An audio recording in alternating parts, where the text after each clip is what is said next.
सच्ची घटना पर आधारित यह बात कुछ दिनों पुरानी है। जब स्कूल बस की हड़ताल चल रही थी, मेरे पति अपने व्यवसाय की एक आवश्यक मीटिंग में बिजी थे।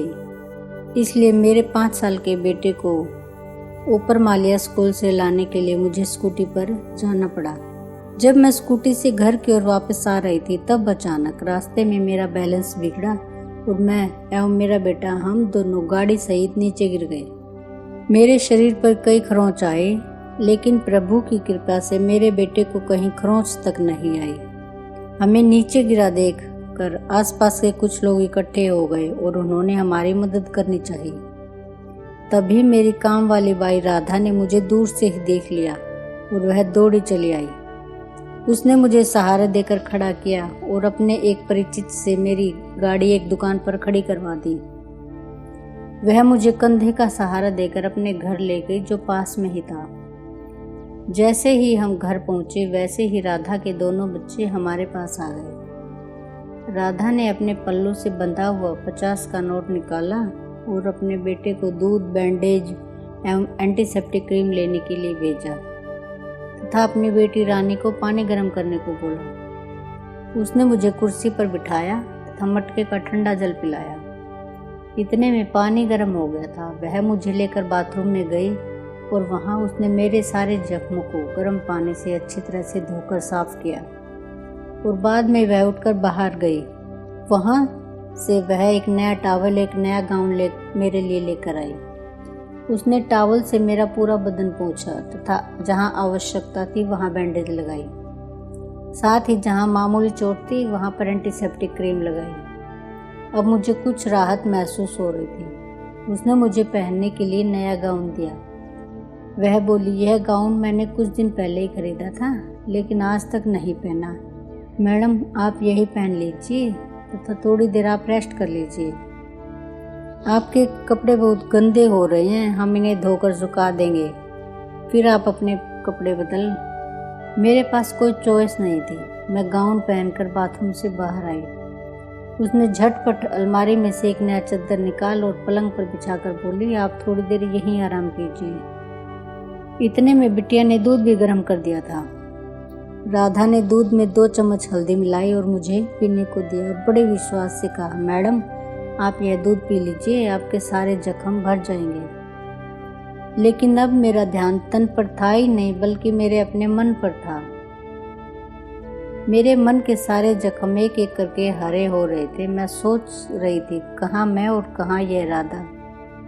जिस राधा को मैं फटे पुराने कपड़े देती थी, उसने आज मुझे नया टॉवेल दिया, नया गाउन दिया और मेरे लिए नई बेडशीट लगाई। धन्य है यह राधा। एक तरफ मेरे दिमाग में यह सब चल रहा था, तब दूसरी तरफ राधा गर्मा गर्म चपाती और आलू की सब्जी बना रही थी। थोड़ी देर में वह थाली लगाकर ले आई। वह बोली, आप और बेटा दोनों खाना खा लीजिए। राधा को मालूम था कि मेरा बेटा आलू की सब्जी ही पसंद करता है और उसे गरम गरम रोटियां चाहिए, इसलिए उसने रानी से तैयार करवा दी थी।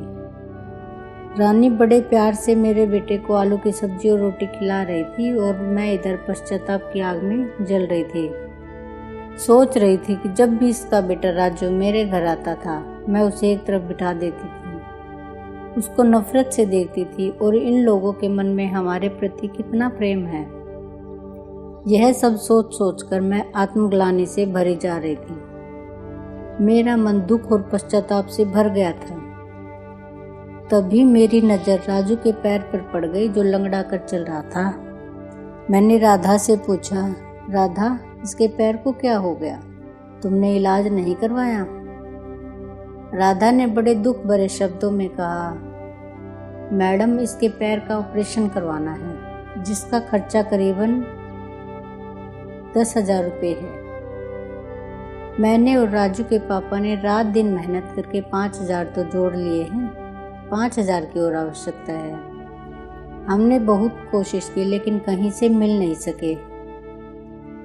ठीक है, भगवान का भरोसा है, जब आएंगे तब इलाज हो जाएगा, फिर हम लोग कर ही क्या सकते हैं। तभी मुझे ख्याल आया कि राधा ने एक बार मुझसे 5,000 अग्रिम मांगे थे और मैंने बहाना बनाकर मना कर दिया था। आज वही राधा अपने पल्लू से बंधे सारे रुपए हम पर खर्च करके खुश थी और हम उसको पैसे होते हुए भी मुकर गए थे और सोच रहे थे कि बला टले। आज मुझे पता चला कि उस वक्त इन लोगों को पैसों की कितनी सख्त आवश्यकता थी। मैं अपनी ही नज़रों में गिरती ही चली जा रही थी।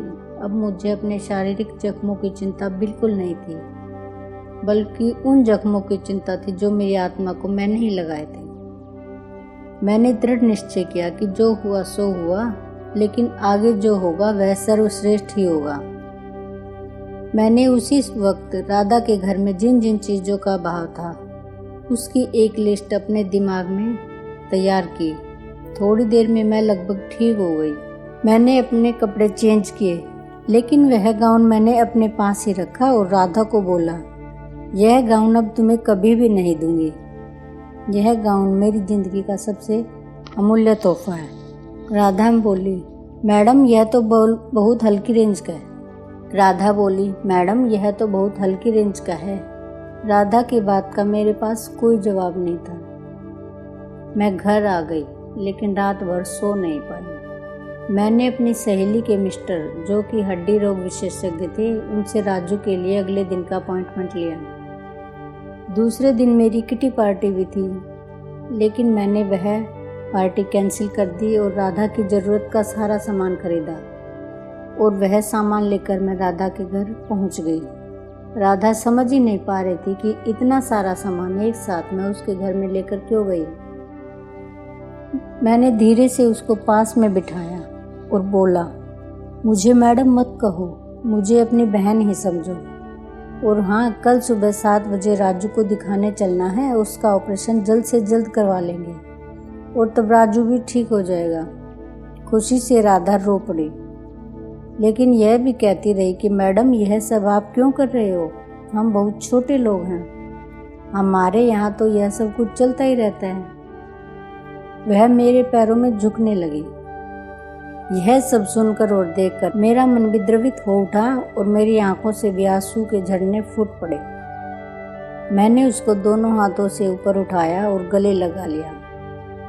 मैंने बोला, बहन रोने की जरूरत नहीं है, अब इस घर की सारी जवाबदारी मेरी है। मैंने मन ही मन कहा, राधा तुम क्या जानती हो कि मैं कितनी छोटी हूँ और तुम कितनी बड़ी हो।